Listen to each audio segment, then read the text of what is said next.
প্রিয় দর্শক, নমস্কার, আদাব। সুনির্মল সেশনে আপনাদেরকে স্বাগত জানাচ্ছি। আমরা সৃজনশীল প্রশ্ন পদ্ধতির ধারাবাহিক পর্বে আজকে 10ম পর্বে উপস্থিত হয়েছি এবং এর আগেই আমরা কিন্তু শেষ করেছি কিভাবে জ্ঞানমূলক, অনুধাবনমূলক, প্রয়োগমূলক এবং উচ্চতর দক্ষতার বিষয়ে প্রশ্ন করা যায়। এখন এই যে প্রশ্ন করা হলো, এই প্রশ্নের আলোকে তো শিক্ষার্থী উত্তর দিবে। এই উত্তর প্রদানের কিছু নীতিমালা রয়েছে, কিছু জানার বিষয় রয়েছে। এটি কিন্তু শিক্ষক এবং শিক্ষার্থী সকলের জানা প্রয়োজন। তাহলেই কিন্তু আসলে এই সৃজনশীলের যে বাস্তবায়ন সেটি সম্ভব হবে। তো চলুন আমরা কথা না বাড়িয়ে এই নীতিমালার দিকে চলে যাই। তো এই নীতিমালা মূলত 2012 সালেই প্রদান করা হয়েছে, যখন সৃজনশীল আমাদের দেশের শিক্ষা ব্যবস্থায় প্রয়োগ করা হয়। তো সেখানে বলা হয়েছে যে আমাদের যে প্রথম জ্ঞানমূলক প্রশ্নের উত্তর, এটি হবে সর্বোচ্চ 3 লাইন। হ্যাঁ, 1 লাইন থেকে শুরু করে সর্বোচ্চ পর্যন্ত সেটা বলা হয়েছে। অনুধাবন প্রশ্নের উত্তর হবে সর্বোচ্চ 6 লাইনে, প্রয়োগমূলক প্রশ্নের উত্তর হবে সর্বোচ্চ 12 লাইনে এবং উচ্চতর দক্ষতামূলক প্রশ্নের উত্তর হবে সর্বোচ্চ 15 লাইনে। আসলে এটি একটি গাইডলাইন, এইটি ফলো করা উচিত আমি মনে করি। তবে দেখা যাচ্ছে এই সর্বোচ্চ 15 জায়গায় অনেক সময় 16-17 হয়ে যাচ্ছে, কারো 20 লাইন হয়ে যাচ্ছে বা 2-1 লাইন কম হচ্ছে। তো সেটা হয়তো বা বড় ম্যাটার করছে না, কিন্তু এটা হচ্ছে আদর্শ। সৃজনশীল প্রশ্নের যে জ্ঞানমূলক প্রশ্নেরই সেটির উত্তর হবে 1 প্যারায়, অর্থাৎ একটি বাক্য নিয়ে একটি প্যারা। অনুধাবন স্তরের প্যারা থাকবে 2টি।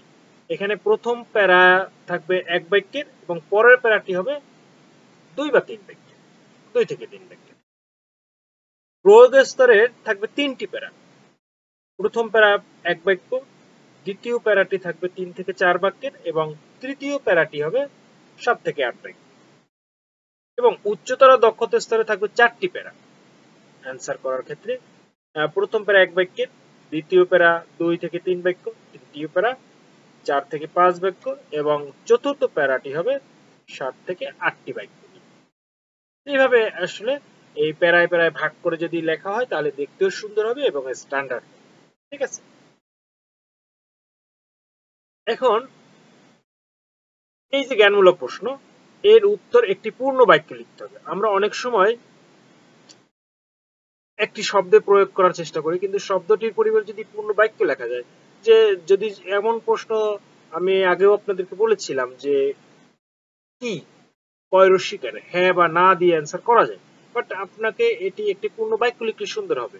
আপনি যদি এমন প্রশ্ন করা হয়, আপনি বাড়ি যাবেন কি, হ্যাঁ আমি বাড়ি যাব, শুধু হ্যাঁ দিলেও হয়, বাট এই বাক্যটি লিখলে এরকম সুন্দর হবে। তো এরকম জ্ঞানমূলক প্রশ্ন একটি বাক্য, পূর্ণ বাক্য লিখতে হবে। অনুধাবনমূলক প্রশ্নের উত্তর 2টি প্যারায় লিখতে হবে এবং প্রথম প্যারায় প্রশ্নে বা প্রশ্নে উদ্ধৃত বাক্যের মূল ভাবটি একটি বা 2টি বাক্যে লিখতে হবে। ওই যেটি একটু আগে বলেছিলাম 1 বাক্যে, এটি 2 বাক্য হলে কোনো সমস্যা নেই। ঠিক আছে, এরকম। এবং দ্বিতীয় প্রায় প্রশ্নে বা উদ্ধৃত বাক্যের ব্যাখ্যা করতে হবে। এখানে কেবল কাহিনী বর্ণনা করলেই হবে না, অর্থাৎ নিজের মতো করে কাহিনী না, আপনি অনুধাবন করে বুঝে সেটি ব্যাখ্যা করতে হবে। প্রয়োগমূলক অর্থাৎ গণং যেটি প্রশ্ন, সেই প্রশ্নের উত্তরে অন্তত 3টি প্যারায় লিখতে হবে। প্রথম প্যারায় উত্তরে ভূমিকা বসালে করতে হবে এবং গল্প বা প্রবন্ধ বা কবিতার মূল ভাবের আলোকে এই ভূমিকাটি লিখতে হবে। এই ভূমিকা অংশে জ্ঞান এবং অনুধাবনমূলক বিষয় যেটি সেটি বলা হয়ে যাবে। দ্বিতীয় প্যারা হবে উদ্দীপককে কেন্দ্র করে, প্রশ্নের সঙ্গে মিল রেখে উদ্দীপক থেকে নিজের ভাষায় লিখতে হবে, হুবহু উদ্দীপক লেখা যাবে না। অর্থাৎ এখানে যে বিষয়টি চেয়েছে উদ্দীপকে, সেই বিষয়টা সম্পর্কে আপনি কি বোঝেন সেটি এখানে নিজের মতো ব্যাখ্যা করতে হবে। এবং তৃতীয় প্যারা হবে এই যে মূল গল্প বা প্রবন্ধ বা কবিতা কেন্দ্রিক, অর্থাৎ এটি বাংলার জন্য কবিতা বলা হয়েছে, অন্য বিষয় হলো অন্য প্রবন্ধের বলা।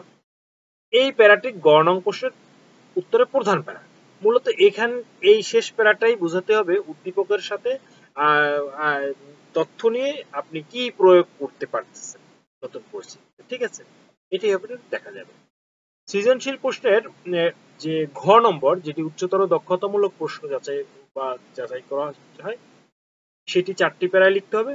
প্রথম প্যারায় গল্প বা প্রবন্ধ বা কবিতার মূল ধারণাকে কেন্দ্র করে আদর্শ বা নীতিকথামূলক ভূমিকা লিখতে হবে এবং এই অংশে জ্ঞান ও অনুধাবনমূলক কথা লেখা হয়ে যাবে।